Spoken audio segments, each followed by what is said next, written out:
Pemirsa, Anda masih bersama kami di Liputan Daily Investigasi. Bersama saya, Iksan Hasibuan. Berikut liputannya.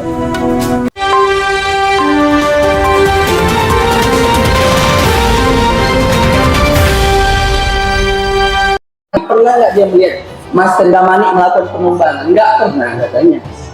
Jadi yang mana yang benar? Apakah Pak Mas itu pernah menumbang atau tidak? Cukup majelis. Pengadilan Negeri Seirampah kembali menggelar sidang lanjutan perkara sengketa tanah dengan objek di Desa Nagaraja, Kecamatan Sipispis pada Selasa tanggal 24 Juni tahun 2025. Perkara perdata yang terregister dengan nomor 20G 2025 PN Seirampah ini kembali mempertemukan Aharon Damanik selaku penggugat, yang diwakili oleh kuasa hukumnya Ahmad Suroso SH, dan para tergugat, termasuk Mas Ten Damanik selaku tergugat 4 yang didampingi oleh kuasa hukumnya, Rio Darmawan Surbakti SH, dan Efron Sahnas SH. Agenda persidangan kali ini adalah mendengarkan keterangan saksi-saksi dari pihak tergugat. Dalam persidangan tersebut, pihak tergugat menghadirkan 2 orang saksi tambahan yang memberikan keterangan terkait status kepemilikan dan penguasaan atas tanah yang menjadi objek sengketa.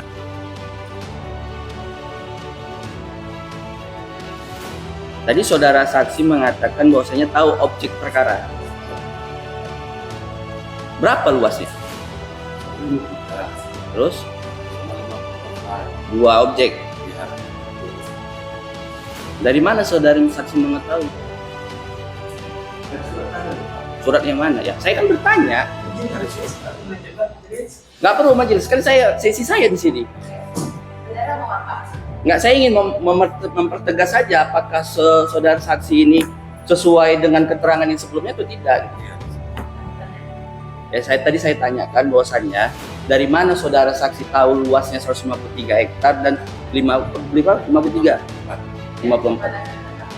Dari surat.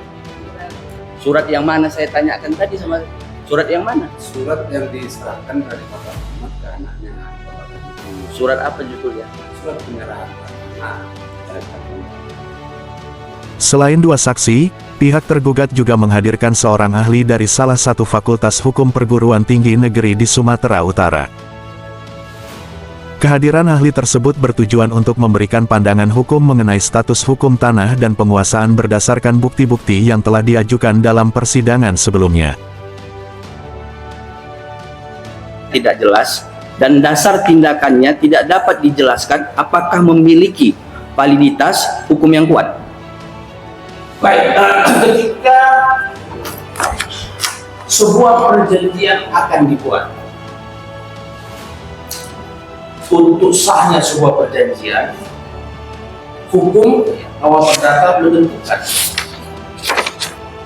beberapa syarat supaya bisa dikatakan perjanjian itu sah dan mengikat, berlaku sebagai undang-undang.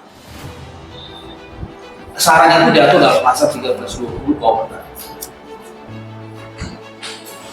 Syarat itu adalah sebagai berikut. Yang pertama adalah soal kecakapan.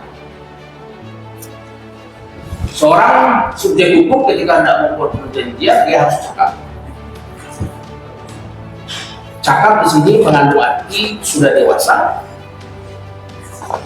dan tidak berada di bawah pengakuan dan memiliki legal standing. Lalu yang kedua ada persetujuan atau ada kesepakatan, konsensus. Lalu yang ketiga, objeknya tertentu. Ada hal yang tertentu yang dan yang terakhir, perjanjian itu dilakukan dengan sebab yang halal. Artinya tidak boleh bertentangan dengan undang-undang, meskipun ada kesepakatan ketika perjanjian itu dibuat bertentangan. Tidak boleh bertentangan dengan ketertiban, tidak boleh bertentangan dengan kesusilaan, dan tidak boleh bertentangan dengan undang-undang. Jadi keempat syarat ini harus dipenuhi dalam rangka menyatakan sah atau tidaknya sebuah perjanjian. Ini menjadi barometer atau ini menjadi ukuran kriteria untuk menentukan apakah sebuah perjanjian sah atau tidak. Nah, menjawab pertanyaan saudara kuasa hukum, apakah sebuah perjanjian yang dibuat di mana-mana pihak tidak memenuhi syarat. Kuasa hukum tergugat 4, Rio Darmawan Surbakti SH, menyampaikan bahwa keterangan para saksi dan ahli yang dihadirkan semakin memperkuat posisi kliennya yang sejak awal tidak pernah mengklaim atau mengambil alih tanah yang disengketakan.